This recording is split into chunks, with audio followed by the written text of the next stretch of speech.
అందరికి నమస్తే. సీఎం రేవంత్ రెడ్డి గారికి చాలా విషయాలలో బీజేపీ నేతలు అంటే కేంద్ర సహాయ మంత్రి బండి సంజయ్ గారు ప్లస్ రఘునందన్ గారు మెదక్ ఎంపీ వీరిద్దరూ సపోర్ట్ చేస్తున్నారు. నిజానికి బీజేపీ కాంగ్రెస్ ఎప్పుడు ఉత్తర దక్షిణ ధృవాలుగా ఉంటాయి. దేశంలో కొట్లాడుతుంది వాళ్ళే కదా. ఇండియా టీం అని ఒకటి, ఎన్డీఏ టీం అని ఒకటి, ఐఎన్డిఐఏ టీం ఒకటి ఉంది, ఎన్డీఏ టీం ఒకటి ఉంది. వీళ్ళు మనకు దేశంలో కొట్లాడుతున్న రెండు టీములుగా మనకు కనపడుతున్నారు. కానీ తెలంగాణ కాడికి వచ్చే వరకు అంత డిఫరెంట్గా కనిపిస్తుంది రాజకీయం. ఈ రాజకీయం ఏందో కొంత అర్థం చేసుకోవడం కష్టంగా కనిపిస్తుంది. ఇంకేదో జరుగుతుందేమో తినలేదో అనిపిస్తుంది. మనకు ఈ మధ్యకాలంలో బండి సంజయ్ చేసిన చాలా కామెంట్స్ ఉన్నాయి, అవన్నీ నేను గుర్తు చేస్తా. రీసెంట్గా ఈ విషయంలో ఏది కేటీఆర్ జన్వాడ ఫామ్ హౌస్ అనే ఒక ఇష్యూ తెర మీదకి వచ్చింది కదా. కేటీఆర్ లీజు తీసుకున్నా అని చెప్తున్నాడు.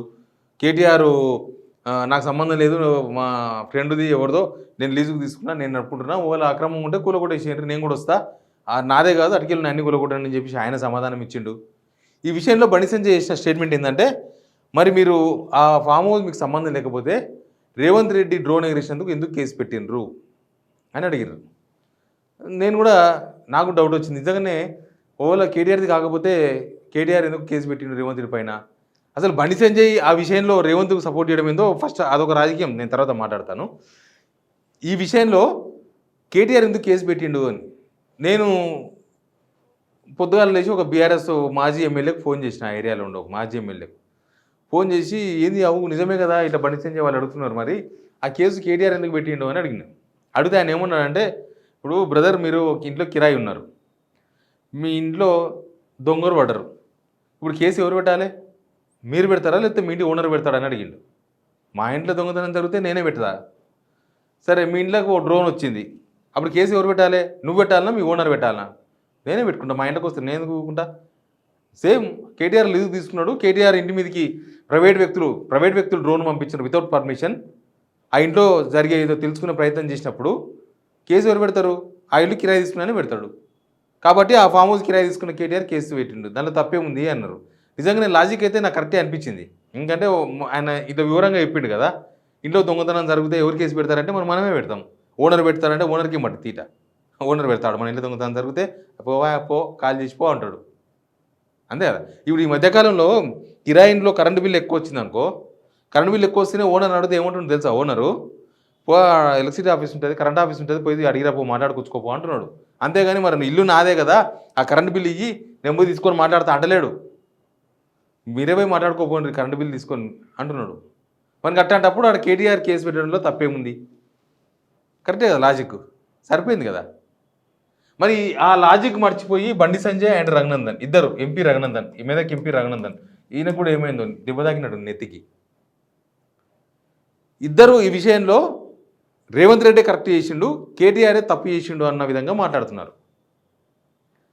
ఏ యాంగిల్లో చూడాలి దీన్ని? రాజకీయ యాంగిల్లో చూడాలనా, లేకపోతే వీళ్ళు కేసీఆర్ అండ్ కేటీఆర్ను టార్గెట్ చేసే పనిలో భాగంగా రేవంత్ రెడ్డికి సపోర్ట్ చేస్తున్నారా, లేకపోతే రేవంత్ రెడ్డి గవర్నమెంట్లో ఉన్నాడు, ముఖ్యమంత్రి ఉన్నాడు, ఏమైనా పనులు చేయించుకుందామని చూస్తున్నారా? ఏమో తెలియదు. పొలిటికల్వి చాలా ఉంటాయి గ్రౌండ్స్. ఆ గ్రౌండ్ ఏందో వీళ్ళ గ్రౌండ్ ఏందో తెలియదు. మొన్న కూడా అన్నారు బండి సంజయ్ ఒక మాట అన్నాడు, కేటీఆర్ మీద కేసు పెట్టి లోపల వేసాడని నాకు నమ్మకం ఉంది రేవంత్ రెడ్డి పైన అని.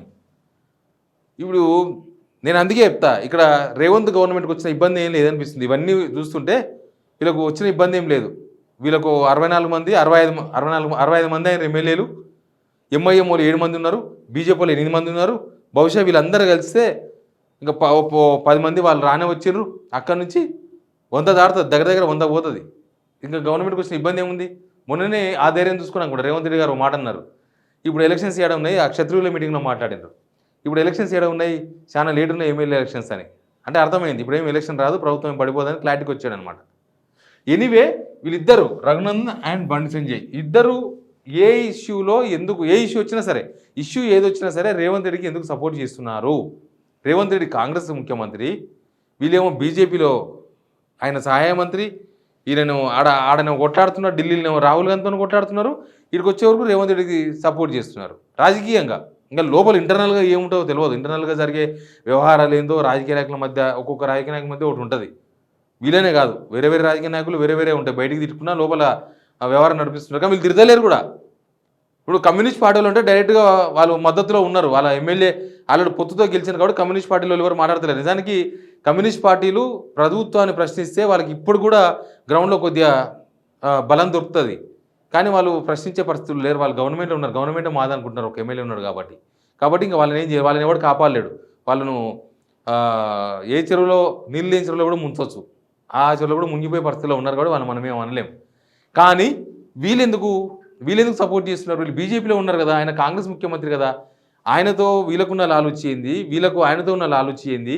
లేకపోతే బీజేపీ కాంగ్రెస్ ఒకటే తెలంగాణలో అని చెప్పదలుచుకున్నారా?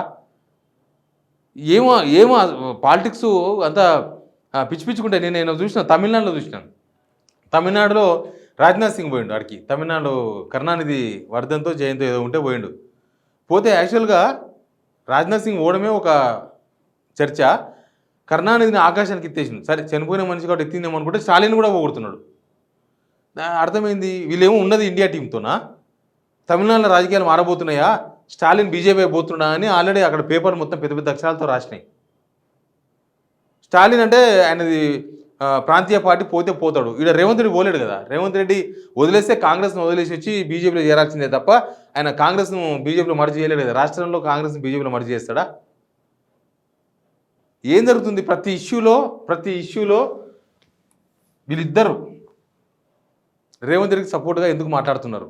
ఎక్కడ ఉంది ఈ తీగ, ఎక్కడ ఉంది ఈ తీగ, ఎవరు లాగుతారు, డొంక ఎక్కడ కదులుతారు అనేది మాత్రం అర్థమైతలేదు. ఎనీవే స్టేట్ పాలిటిక్స్లో ఇదొక అర్థంగాని పదార్థంగా తయారైంది కాబట్టి ఈ వీడియో ఇస్తున్నాను. Please subscribe signal TV.